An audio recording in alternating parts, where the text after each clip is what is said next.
کسی کتاب کا ترجمہ کرتے ہیں تو ترجمہ کرنے کا مقصد کیا ہے؟ ترجمہ کرنے کا مقصد یہ ہوتا ہے کہ کسی کتاب کے مصنف نے جو بات کہی ہے وہ بات جیسے اس نے کہی ہے آپ ویسے اس کو منتقل کر کے دوسروں تک پہنچا دیں.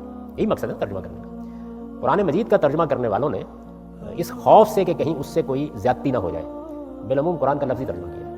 آپ جانتے ہیں کہ اگر لفظی طریقے کا ترجمہ کر دیا جائے تو اس کے نتیجے میں ایک ادب پارے کا حال کیا ہو جاتا ہے. ذرا کر کے دیکھیے, غالب کے کسی شعر کا کر کے دیکھیے, شیکسپیئر کی کسی لائن کا کر کے دیکھیے, تو یہ ایک غلطی ہے. میں نے جرت کر کے قرآن مجید کا ترجمہ اس طرح کر دیا ہے جس طرح میں سمجھتا ہوں کہ خدا نے یہ بات کہی ہے.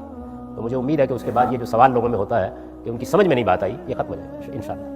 کر سکتے. دیکھیے اس نے جگہ جگہ خود کہا ہے کہ وہ بلسان عربی مبین نازل ہوا ہے, واضح عربی زبان میں نازل ہوا ہے. صرف یہ ہے کہ ہمارے ہاں ترجمہ کرنے والوں نے جس طرح کہ میں نے عرض کیا لفظی سے ترجمے کر دیے. دیکھیے دو ہی طرح کا ترجمہ لوگوں نے کیا ہے.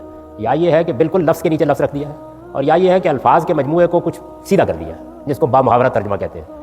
نہیں, یہ اس سے آگے کی چیز ہے. آپ کو ترجمہ ایسے کرنا چاہیے کہ یہ قرآن مجید میں اللہ تعالیٰ فرما رہے ہیں, اب آج کی اردو میں یا آج کی انگریزی میں مجھے وہ بات سمجھ کر بیان کرنی ہے کہ وہ کیا کہہ رہے ہیں. ترجمہ کرنے کے لیے یہ ضروری ہے. اس کے بغیر آپ قرآن مجید کا کوئی زندہ ترجمہ نہیں کر سکتے. وہ پھر ایک مردہ سی عبارت نیچے لکھی ہوئی ہوتی.